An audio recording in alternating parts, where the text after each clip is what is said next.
Because you referenced it off the top, a whirlwind 24 hours. It must have been a whirlwind month, too, given that this was kind of a worst-kept secret out there. But what was that process leading up to the big, a big game like the Super Bowl, and then knowing that you're going to come here and take the biggest job of your life?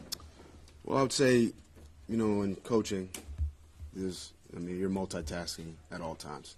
And I would say this was, no different. Had a lot of things going on, whether it was from a game plan standpoint, from a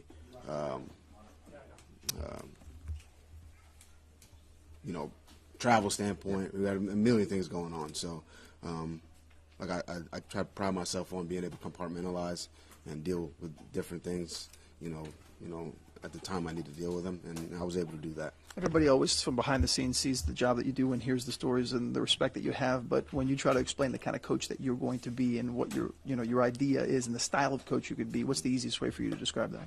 I would just say I'm demanding. I expect a lot from my players. I expect them to be tough, fundamentally sound, have attention to detail, and I definitely expect them to put the team first.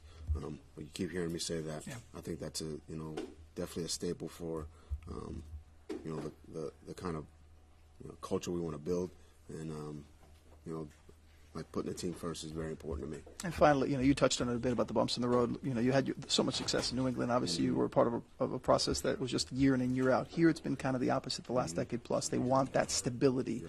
So when you're entering a situation like that where there hasn't been that stability, do you know that those bumps are going to come? Do you prepare yourself understanding that it may get worse before it gets better, or does that even not cross your mind?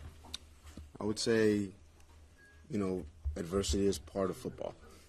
And how you deal with it is, as important as how you deal, I would say more important than how you even deal with success. I've had a lot of adversity in my life, so I think I can handle most situations, and I've handled them fairly well over the course of my life. So I always kind of lean on those situations, my past, when any adverse situations present themselves, and I think if there are some bumps in the road, I'm one who's been knocked down before, and I've gotten right back up, and I expect our team to do the exact same thing.